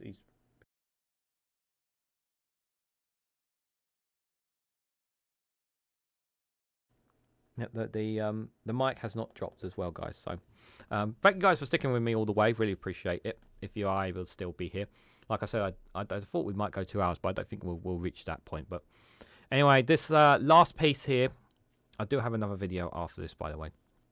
2 videos, 1 video at the end as well. So, this one is from Bloomberg. So I wanted to look at a piece from outside the UK to kind of give us a different perspective of what basically people on the outside are kind of saying. I'm just going to move. I just wanted to move. Yeah, I thought I had it in line properly, but I don't. This one. So the Tories press Sunak to move to the right after the local election. So it's pretty much a bit of. But I just want to read from what Bloomberg's perspective on this obviously is, because I do think, you know, the mainstream media sometimes, whether it's left or right or centre, they have a certain narrative. But I think also if we listen to a piece from outside the UK, maybe we'll get a different perspective of what people outside are kind of saying here. So the UK Prime Minister Rishi Sunak is facing calls from Conservative lawmakers to adopt an immigration cap as he comes under pressure to move his party further to the right after his routing in last week's local elections. While internal critics of Sunak decided against trying to replace him. So I think it's fair to say that the talk of him getting replaced is kind of dead and buried at this point. Andrew Luke, good to see you, buddy. Hope you're doing well. So I do think that that kind of we've passed that point of wanting to change leader. And to be fair, I think it's at this point it's like changing a leader is only just going to antagonise people even more, because we just don't want it anymore, if I'm honest. The Conservatives lost almost half the local council seats they were defending. Keir Starmer's resurgence Labour Party also won 10 out of the 11 majority groups up for grabs, increasing its vote share in London and topping the popular Tory Mayor Andy Street in the West Midlands by just 1,500 votes. Now Sunak is facing calls to consider policies including the immigration cap and the withdrawal from the European Court of Human Rights, even though the Prime Minister has urged the party to stick to the plan ahead of the general election expected in the second half of the year. Although many of its seats were captured by Labour and other left-leaning parties such as Liberal Democrats and the Greens, some Conservatives worry that Populist Reform UK, founded by Brexiteer campaigner Nigel Farage, poses a bigger threat. Yeah, we've read all that bit about Braverman. We'll skip that bit because we already talked about her. Former Immigration Minister Robert Jenrick set to publish a pamphlet this week urging more action to bring down migration before the election. According to a person familiar with the plans, Andrea Jenkins, the Tory MP and former minister who submitted a letter of confidence against Sunak in November, separately exhorts the Prime Minister to take a really strong stance on illegal migration and push ahead with plans to deport migrants to Rwanda. He's staring down the barrel of the gun, Jenkins said on Sky News. We've got to actually start delivering true Conservative values. Sunak's team said he would attempt to fight back with a series of media appearances and policy announcements in the days ahead. Focusing on the economy and migration and healthcare, the Tory officials said they would seek to argue in the election campaign that there was a risk of a Labour coalition with the Scottish National Party, Liberal Democrats and Greens if Starmer's party failed to secure a majority. Now, I've said this before, we said this earlier in the stream, but we're not going to see a Labour and Scottish SNP coalition. We may see a Labour, Lib Dem and Green coalition, but we're not going to see a Labour, Scottish SNP coalition. That's not going to happen. People need to stop bringing that idea up because Labour will not concede the one thing that Scotland wants. We know that. These were disappointing results, but the point is what they demonstrate from that scenario is that Labour is not on course for the majority. Keir Starmer hasn't sealed the deal with the public. Transport Minister Mark Harper told Sky News speaking for the government. Allies with the Prime Minister are embracing an analysis by local elections expert Michael Thrasher that projects Labour's advance in the national vote at just 7%, well short of what the party expects it needs to win an outright majority. However, some polling experts caution against drawing firm conclusions about what local elections mean for general elections due to the difficulty match up independent parties and tactical decisions by voters. Again, tactical voting did play a plan, but like I said earlier in the stream, guys, voter ID is not been, they need to factor in voter ID, and it's kind of hard to read into how voter ID has impacted it as well, because obviously we've not done enough elections with the use of voter ID since it's coming to forth about how the impact that would have on these as well. And we've never had a general election with voter ID as well. So it's going to be interesting to know like how that's going to play into a general election. So we really need to take that on board when we're talking about this as well.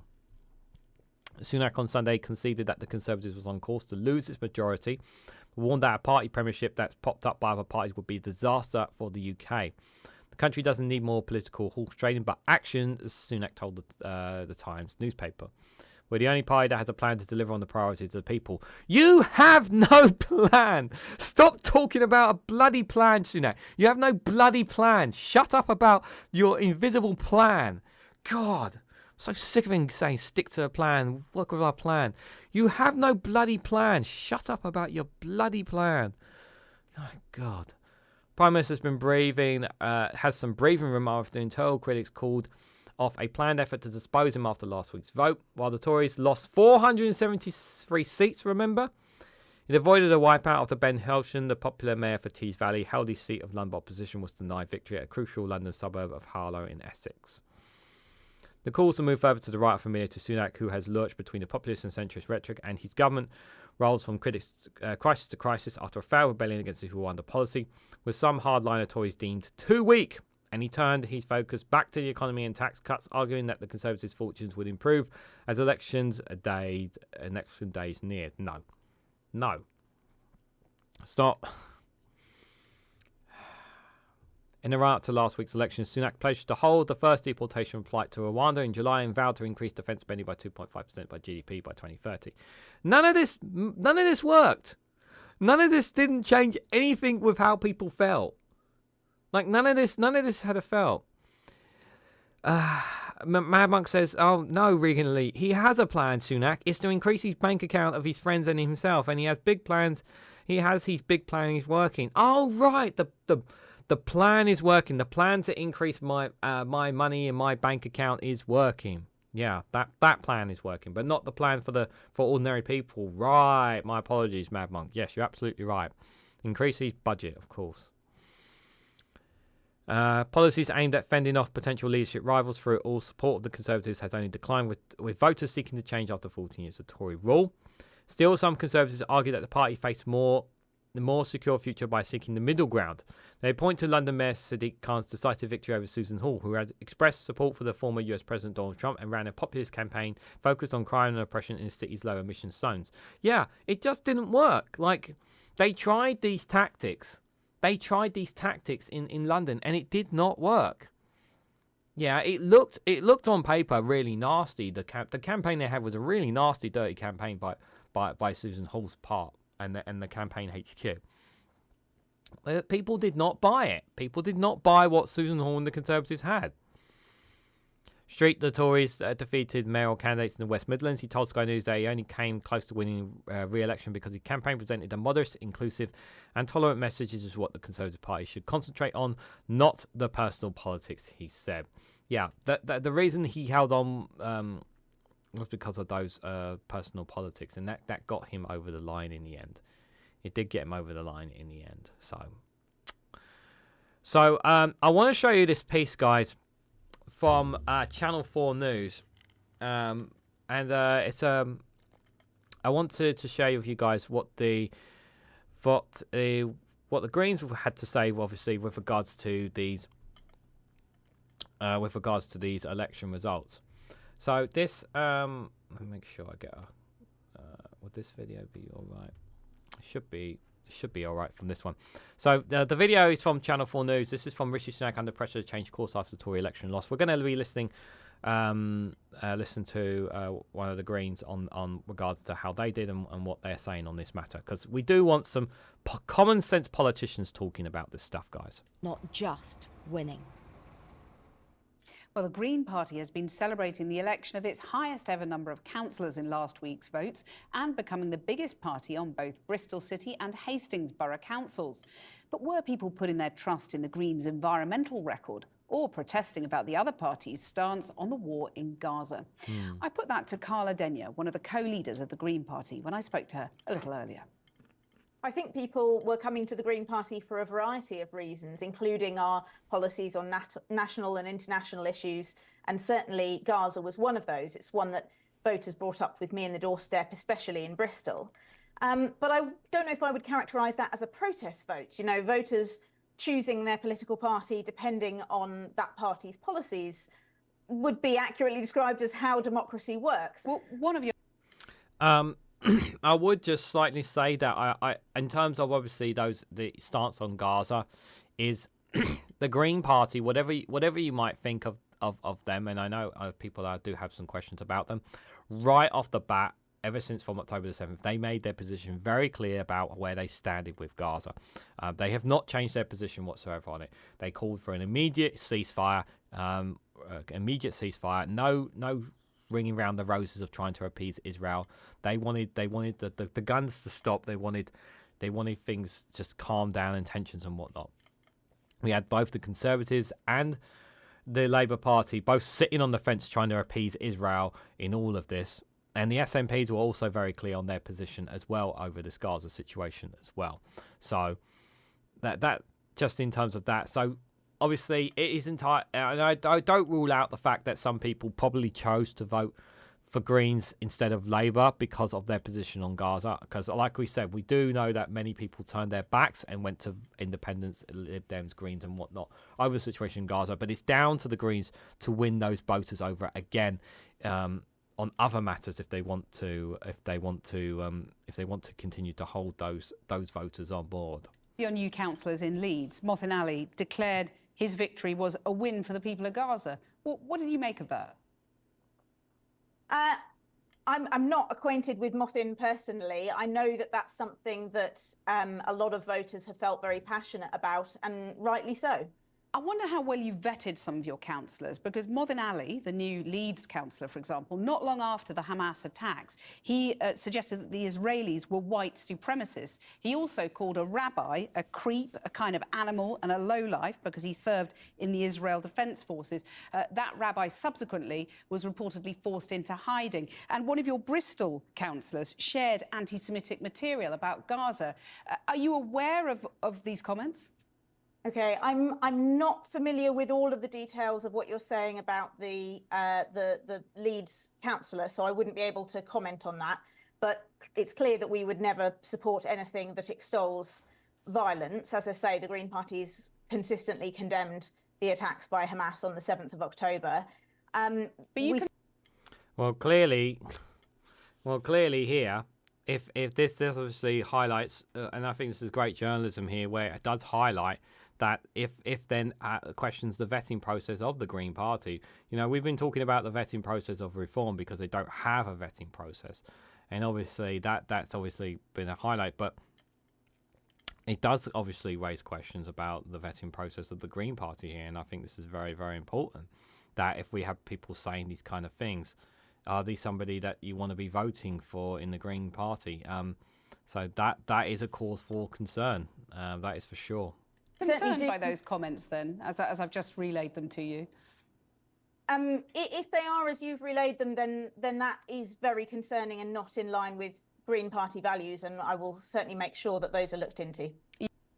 Well, she said the right thing there, but obviously the fact that the journalist is saying that and the co-lead Green leader here did not know this does raise questions about the vetting process of the Green Party. Are you happy for him to remain as a councillor? He's only just got elected, but are you happy for that?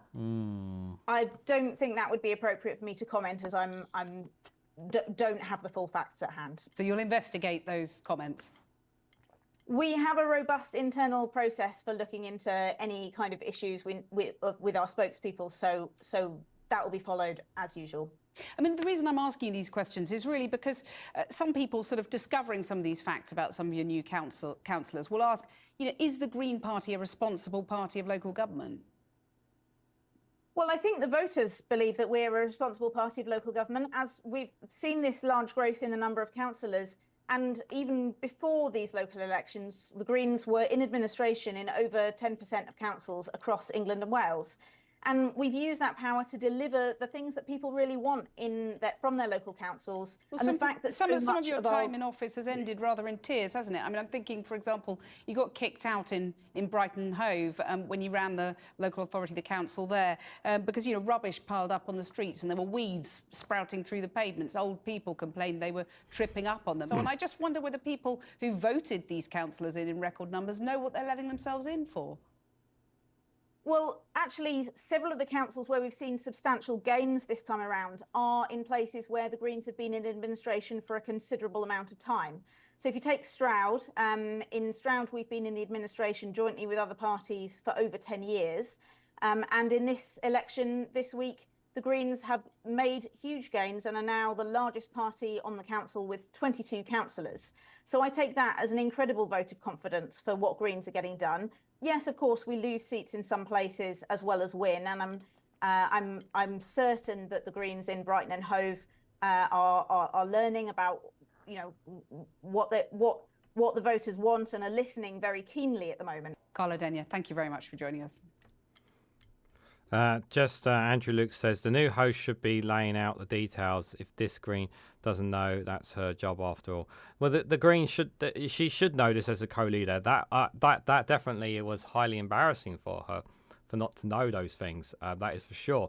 But this, you know, while I am in favour of the Greens, this goes to show that there are questions that need to be asked. And I've covered one or two stories in the past, especially there were stories about questions about transgender and what the stance was on the Green Party there. So there's been questions about that. There's also actually there about now we've got the questions about the vetting process, and obviously Channel 4, as you guys know, obviously Channel 4 is one of the most reliable news outlets out there. You know, they're very much straight independent. They're not any side. They're just giving straight in news. They're not going to sit on anyone's side whatsoever. In terms of politics whatsoever, so that they are pretty much straight down the middle, and I'm glad that the Greens are being held to the fire here, because if they want to genuinely be a party, and I do believe in their policies, I really like their policies, but they need to ensure that that candidates who've had these kind of past comments whatsoever, they need to be ousted, and they need to make sure that they are vetting the candidates and vetting these people who have these comments or feelings or whatever, and ousted them from them, so that they can actually represent the people, because there is a place for the Greens, but obviously they still have work to go through, and that will not be a very good interview for the Greens Party. But like you say, you know, people say we wanted to see more Greens on the screens. Well, we just saw a Green on our screen. So hopefully we'll see more of them, but I also hope that they actually address these issues as well, because they are issues that need to be addressed as well. I really cringe when I see a politician unable to answer simple questions. Yeah, that's it. I didn't like seeing that, you know, because you guys know how I feel about the Green Party. I didn't like seeing that, but you know, it's got to be done. You know, the journalist is doing their job, and she you know, backing up with very important information, and that's not very good. CFAX, if you have ornament for that. Oh yeah, CFAX. We didn't get CFAX, unfortunately. Lord Buckethead for life, fight me. No one's gonna fight you over Count Binface, that's for sure.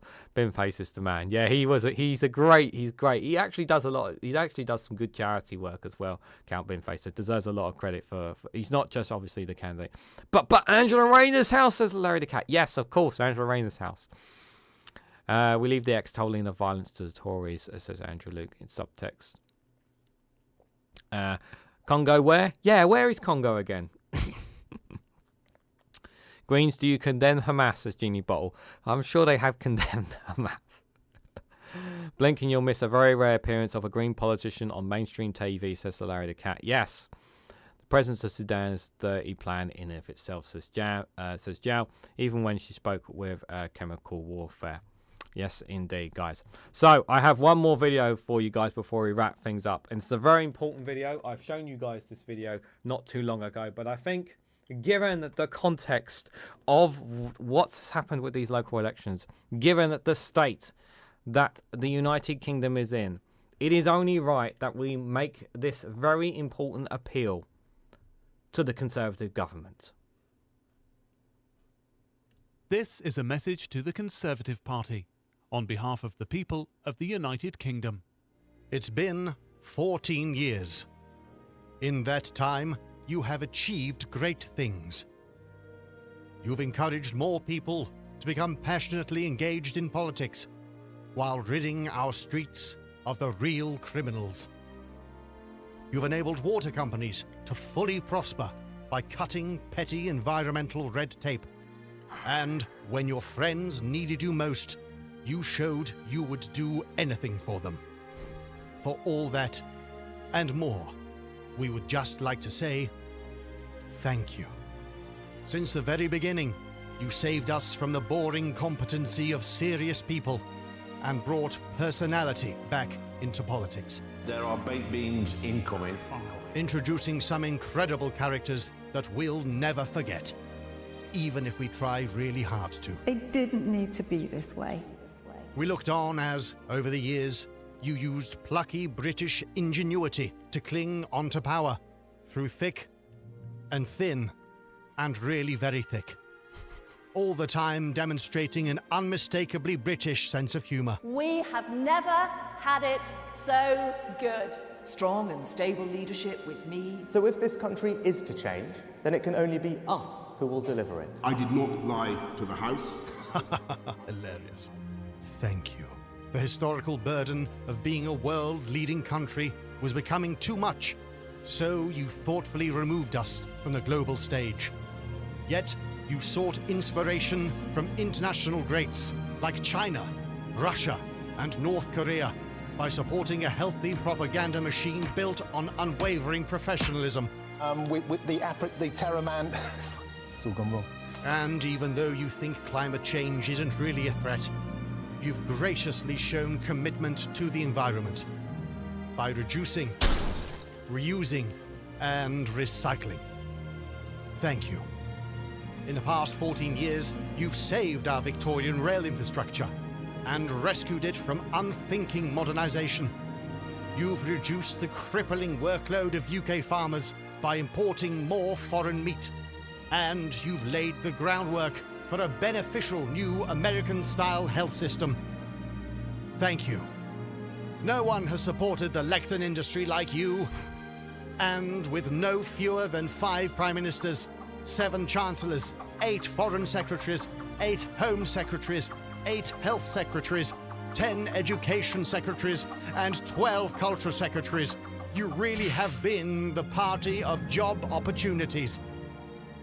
It's been a remarkable 14 years for our country. Just look at all you've done.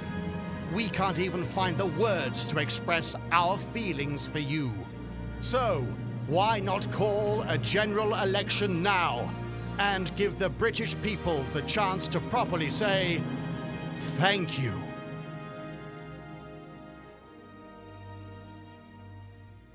Yes, give us the opportunity to say thank you properly. Call the general election now. The last rally cry I have is to call a general election. Yes, give us the chance to say it properly.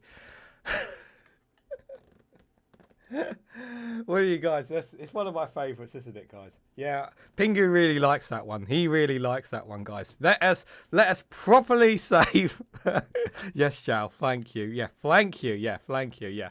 Give us the chance to properly say thank you to the Conservative Party by calling that general election tomorrow. Call it tomorrow. Let's have it tomorrow, guys. Let's have it right now. Did you guys enjoy the show today? It was a lot of fun, yeah? Yeah? Yeah? Yeah, the gang really enjoyed today's show, guys. I hope you guys enjoyed today's show. It's been a nearly 2-hour show. I want to say, well, it's actually 2 hours there, but nearly 10 o'clock here. But, guys, I want to say we've reached the end of the show. I'm just going to have a quick look and see what you guys are saying in the chat. Funny emojis, all those funny videos of clueless gammons at the airport, says Jow. Yep. Wow, shocking, really. Excellent video. Yeah, brilliant video from Larry and Paul. Brilliant video from them. All those pensioners for the UK taxpayer to pay. Yep. This brings Hat Mancock always forgiven. Now on second thought, continue to fade in obscurity, says Phil. Yes. Fade away. Disappear, Matt Hancock. Don't come back, please. Yes. Windy cities of melted Snicker bars, says Matt. Yes. The long chocolate rivers of England, says Jow. Yes, indeed. So, guys, I want to say a massive thank you to everyone who's come here today. I'm going to just... Oh, I almost forgot to end the poll. Oh, that would have been bad. Thank you, guys, for all casting your vote in the live YouTube chat poll. We finished it off by saying when we will finally have a general election as late as Sunak can make it at 77%. 11% think it's winter, 5% think it's summer, 5% are saying other places. Thank you for 36 people who've casted their votes in the live YouTube chat poll. Thank you guys so much for that. Just a quick reminder just before you guys head out. Tomorrow is at 6 p.m, not 7 p.m, is when the World's News Round is premiering. So if you guys want to come and hang out in the chat and listen to the latest world news outside the UK, feel free to come and do that, guys. I'll be there to chat with you guys there. If you also want to come and hang out with me in the bit on the Discord, you're more than welcome to do so after the show as well. I will be back. No preempt. I will not be covering Prime Minister's questions this Wednesday, but I will be covering the Snowflake Watch. We're doing the Snowflake Watch on 8 o'clock on Wednesday night. So we'll obviously discuss what's been happening since then. Obviously, the fallout from local elections and other stuff to be going on there. Thursday, Regan's News Round will be dropping at 8 p.m. And then Friday, the Snowflake Corner will be dropping at 6 p.m. Not 7 p.m. Very important distinction to make that as well, guys. So the live streams that I was doing at 7, the videos and live streams I was doing on Tuesday and Friday at 7 p.m. I moved them back an hour now. I just think it'd be just in terms of the viewers numbers, but yeah. So hopefully I'll catch you guys. If not in the after chat, if not, then obviously I'll see you guys in other places as well. But just before you all run away, I just have one more thing I would like you all to do. If I can just get everything set up in place. If you haven't already, please hit the like button. We greatly appreciate it. Share it across social media so others are notified of this video. And subscribe, because it really does help support the channel. And if you want to go one step further and financially support me and the work that I do here with myself, Ollie, Cash Dummy, and Pingu, you can do so by becoming a YouTube member for as little as 99p, or join me on Rumble, Patreon, or even my Facebook page for exclusive content there as well. So thank you all so much for watching, and I hope to catch you all very, very soon.